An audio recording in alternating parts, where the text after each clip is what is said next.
নমস্কাৰ বন্ধুসকল, স্বাগতম জনাইছো আপোনালোক সকলোকে বিশ্বজিৎ ব্লগছ আছামলৈ। বন্ধুসকল, জীৱনত কিছুমান দুখ এনেকুৱা হয় যিবোৰ কেৱল এজন মানুহৰ দুখ হৈ নাথাকে। সেই দুখে এটা পৰিয়ালক, এখন সমাজক, কেতিয়াবা এখন ৰাজ্য বা সমগ্ৰ দেশকো স্পৰ্শ কৰি যায়।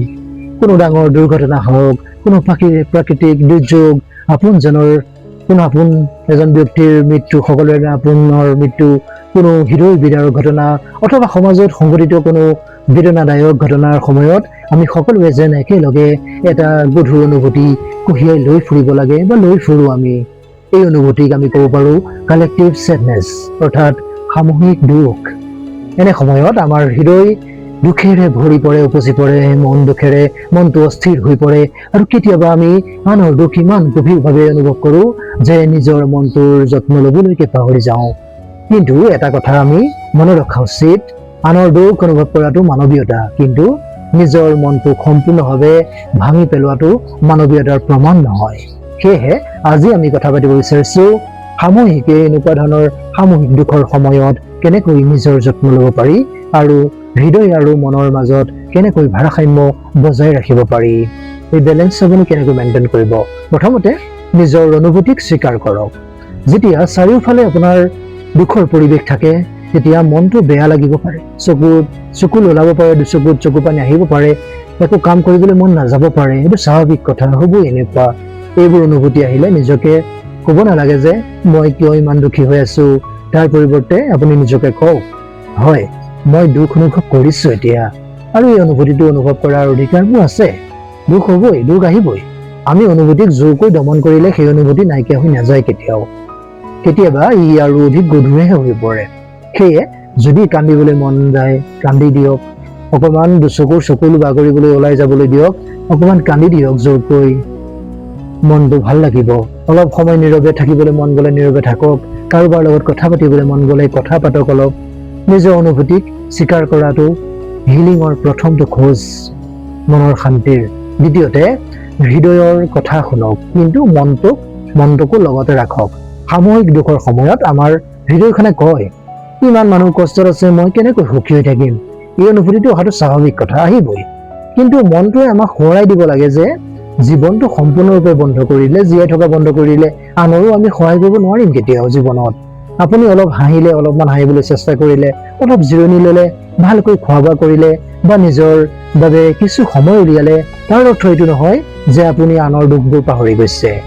নিজৰ যত্ন লোৱা মানে আনৰ দুখক সৰু কৰা নহয় বা আনৰ দুখ গুৰুত্ব নিদিয়া নহয়, বৰঞ্চ নিজৰ মনটোক শক্তিশালী কৰি তোলাটোৱে আমাক আমাৰ কাষত অধিক ভালদৰে আনৰ কাষত ভালদৰে থিয় হ'বলৈ আমাক সহায় কৰে, শক্তি দিয়ে আমাক। তাৰপিছত তৃতীয়তে ছ'চিয়েল মিডিয়া আৰু নিউজৰ পৰা অলপ ইম'চনেল ডিষ্টেঞ্চ ৰাখক। আজিৰ দিনত এটা দুখজনক ঘটনা ঘটাৰ লগে লগে আমাৰ সেই ঘটনাৰ ছবি, ভিডিঅ', খবৰ আৰু বিভিন্ন মন্তব্য আমাৰ মোবাইলত বাৰে বাৰে আহি থাকে। আমি এবাৰ চাওঁ, আকৌ চাওঁ, তাৰপিছত আকৌ সেই একেটা ঘটনাৰ বিষয়ে পঢ়ি থাকোঁ। এইটো কেতিয়াবা ডুম স্ক্ৰলিঙলৈ পৰিণত হৈ পৰে। বাৰে বাৰে সেইখিনিকে আমি ঘূৰাই পকাই চাই থকাটো আকৌ মনত বাৰে বাৰে দুখ লাগি গৈ থাকে। ফলত আমাৰ মনটোৱে যেন সেই দুখৰ পৰা ওলাই আহিবলৈ সুযোগেই নাপায়। সেয়েহে নিজৰ বাবে এটা সময় নিৰ্ধাৰণ কৰি লওক, কিছু সময় নিৰ্ধাৰণ কৰি লওক নিজৰ বাবে। খবৰ জানিবলৈ প্ৰয়োজনীয় সময়খিনি দিয়ক, কিন্তু দিনটোৰ প্ৰতিটো মুহূৰ্ততে সেই দুখজনক কণ্টেণ্টৰ মাজত, সেই দুখবোৰৰ মাজত বা সেই পৰিস্থিতিৰ মাজত নিজকে ৰাখি নথব, নিজক তাত সোমাই নথব।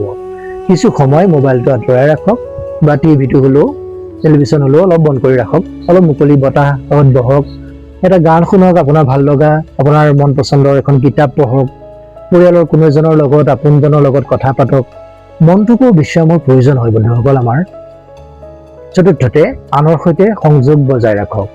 দুখৰ সময়ত কেতিয়াবা আমি একেবাৰে নিজকে সকলোৰে পৰা আঁতৰাই ল'ব বিচাৰো, একেবাৰে যেন আঁতৰি আমি অকলশৰীয়া হৈ যাব বিচাৰো।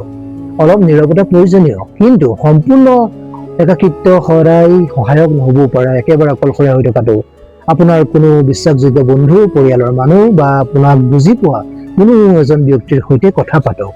কেতিয়াবা সমস্যাৰ সমাধানৰ প্ৰয়োজন নাথাকে, কেৱল কোনোবাই আপোনাৰ কথা শুনিলেই ইয়াৰ বাবে যথেষ্ট হৈ পৰে। আৰু আপুনিও আন কাৰোবাক সুধিব পাৰে, তুমি কেনে আছা বা আপুনি কেনে আছে। এই এটা সৰু প্ৰশ্নই কেতিয়াবা কোনো এজন মানুহক অনুভৱ কৰাব পাৰে যে তেওঁ এই পৃথিৱীত এই দুনিয়াত তেওঁ অকলশৰীয়া নহয়। তাৰপিছত পঞ্চমতে সৰু সৰু ছেল্ফ কেয়াৰ ৰিচুৱেল বা নিয়ম সৃষ্টি কৰি লওক। ছেল্ফ কেয়াৰ মানে সদায় ডাঙৰ কিবা এটা কৰাটো নহয়। কেতিয়াবা ছেল্ফ কেয়াৰ মানে ৰাতি সময়মতে খোৱা বোৱা কৰাটো, আপুনি পৰ্যাপ্ত পৰিমাণৰ পানী খোৱা, পুষ্টিকৰ খাদ্য গ্ৰহণ কৰা, কিছু সময় ৰ'দত বা মুকলি বতাহত থকা মুকলি পৰিৱেশলৈ ওলাই যোৱা, এনেধৰণৰ প্ৰকৃতিৰ মাজত অলপ খোজ কাঢ়িবলৈ চেষ্টা কৰা, প্ৰকৃতিৰ মাজলৈ ওলাই যোৱা, শান্তভাৱে চাহ বা কফিৰ কাপ এটা লৈ কিছু সময় নিজৰ সৈতে বহা, দিনটোৰ কেইমিনিটমান গভীৰভাৱে উশাহ নিশাহ লোৱা কেইমিনিটমান সময়।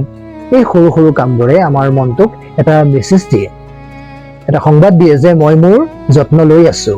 তাৰপিছত ষষ্ঠতে গ্ৰেটিটিউডৰ বাবে অলপ সময়, মই আগতেও কৈছো গ্ৰেটিটিউডৰ বাবে অকণমান সময় ঠাই ৰাখক। দুখৰ সময়ত গ্ৰেটিটিউডৰ কথা ক'লে কেতিয়াবা অদ্ভুত লাগিব পাৰে, কিন্তু গ্ৰেটিটিউড মানে দুখক অস্বীকাৰ কৰাটো নহয়। আপুনি একে সময়তে দুখীও হ'ব পাৰে আৰু জীৱনৰ কিছুমান সৰু সৰু ভাল কথাৰ বাবে আপুনি কৃতজ্ঞতাও প্ৰকাশ কৰিব পাৰে। এটা সুস্থ শৰীৰ, আপোনাৰ কাষত থকা কোনো আপোনজনৰ বাবে, ঘৰৰ এটা নিৰাপদ পৰিৱেশ, আপোনাৰ ঘৰটোৰ সুন্দৰ পৰিৱেশ আছে, এটা সুন্দৰ ৰাতিপুৱা মুহূৰ্তটো, এজাক সুন্দৰ ভাল লগা বৰষুণৰ এজাক, এটা ভাল লগা গান আপোনাৰ মন পচন্দৰ, এটা মৰমৰ ফোন কল, আপুনি ভাল লগা ফোন কলটো। এই সৰু সৰু কথাবোৰে আমাক সোঁৱৰাই দিয়ে যে জীৱনত দুখ আছে, কিন্তু কেৱল এই দুখেই নাই, পৃথিৱীত আৰু কিবা কিবিও আছে আমাৰ বাবে। আন্ধাৰৰ মাজতো সৰু সৰু পোহৰ থাকে, সৰু সৰু পোহৰ জিলিকি উঠে। সপ্তমতে নিজৰ বাবে কম্পেশ্যন ৰাখক। সামূহিক দুখৰ সময়ত কিছুমান মানুহে গিল্ট অনুভৱ কৰে, মই কিয় খাবলৈ ওলাইছো, মই কিয় হাঁহি আছো, এইবোৰ এনেকুৱা হৈ আছে দেখোন, মই কিয় নিজৰ কাম কৰি আছো। কিন্তু মনত ৰাখিব, আপুনি জীয়াই থকাটো জীৱনৰ এটা অংশ হয়। আপুনি হাঁহিব পাৰে, আপুনি ভালকৈ এসাঁজ খাব পাৰে, আপুনি কাম কৰি যাব পাৰে, আপোনাৰ কৰিবলগীয়া কাম, দৈনন্দিন কামখিনি, আপুনি নিজৰ সপোনৰ কথা ভাবিব পাৰে, আপোনাৰ সপোনবোৰৰ কথা চিন্তা কৰিব পাৰে। ইয়াৰ কোনো এটা অৰ্থ এইটো নহয় যে আপুনি আনৰ দুখবোৰক সন্মানেই নকৰে। এইখিনি কৰিলেও আপুনি আনৰ দুখক সন্মান কৰিব পাৰে। জীৱনত আগবাঢ়ি যোৱা আৰু আনৰ দুখক সন্মান কৰা, এই দুইটা একেলগেই সম্ভৱ হয়। তাৰপিছত আৰু শেষত আপোনাৰ আনৰ বাবে কিবা এটা কৰক, চেষ্টা কৰক কৰিবলৈ। সামূহিক দুখৰ সময়ত অসহায় অনুভৱ কৰাটো স্বাভাৱিক কথা, কিন্তু যদি সম্ভৱ হয় নিজৰ সামৰ্থ্য অনুসৰি কিবা এটা সহায় কৰক। আপুনি যি পাৰে, যেনেকে পাৰে, কাৰোবাৰ প্ৰয়োজনীয় সামগ্ৰী এটা দিয়ক, কোনো অসহায় মানুহৰ খবৰ এটাকে লওক, কোনো প্ৰয়োজনীয় তথ্য সঠিকভাৱে শ্বেয়াৰ কৰি দিয়ক যাতে সঠিক মানুহজনে পায়, কোনো বন্ধুৰ কাষত থিয় দিয়ক অলপ সময়ৰ বাবে যাতে তেওঁৰ মনটো ভাল হৈ উঠে। সৰু এটা সহায়েই হয়, কাৰণ কেতিয়াবা আমি পৃথিৱীৰ সকলো সমস্যা সমাধান কৰিব নোৱাৰো, কিন্তু আমাৰ ওচৰৰ এজন মানুহৰ দিনটো অলপ সহজ কৰি তুলিব পাৰো আমি, আৰু সেইটোৱেই কালেক্টিভ হিলিঙৰ এটা সৰু অংশ হ'ব পাৰে। বন্ধুসকল, জীৱনত কেতিয়াবা এনেকুৱা দিন আহিব পাৰে যেতিয়া চাৰিওফালে দুখ থাকিব, কেতিয়াবা আমি আনৰ চকুৰ পানী অনুভৱ কৰিম, কেতিয়াবা পৃথিৱীখনে অলপ গধুৰ যেন লাগিব পাৰে, কিন্তু সেই সময়ত আমাৰ এই হৃদয়খনকো অলপ মৰম দিব লাগিব। আমি নিজৰ মনটোক কওক, মই সকলো দুখ একেলগে কঢ়িয়াই নিব নোৱাৰো, কিন্তু যিমান পাৰো সিমান মৰম, সহানুভূতি আৰু শান্তি বিলাব পাৰো আৰু বিলাই যাম মই যিমান পাৰো। আনৰ দুখক সন্মান কৰিবলৈ চেষ্টা কৰক, সন্মান কৰি যাওক, নিজৰ অনুভূতিক স্বীকাৰ কৰি লওক, প্ৰয়োজনত অলপ আঁতৰি আহক, কিছু বিশ্ৰাম লওক, প্ৰকৃতিৰ কাষলৈ যাওক, আপোনজনৰ সৈতে কথা পাতক কিছু, আৰু আটাইতকৈ গুৰুত্বপূৰ্ণ, নিজৰ প্ৰতি সদায় দয়ালু হওক, কাৰণ কেতিয়াবা পৃথিৱীখনক অলপ বেছি শান্তি দিবলৈ প্ৰথমে আমাৰ নিজৰ মনটোতে অলপ শান্তিৰ সৃষ্টি কৰি ল'ব লাগিব। নিজৰ মনটো শান্ত হৈ থাকিব লাগিব।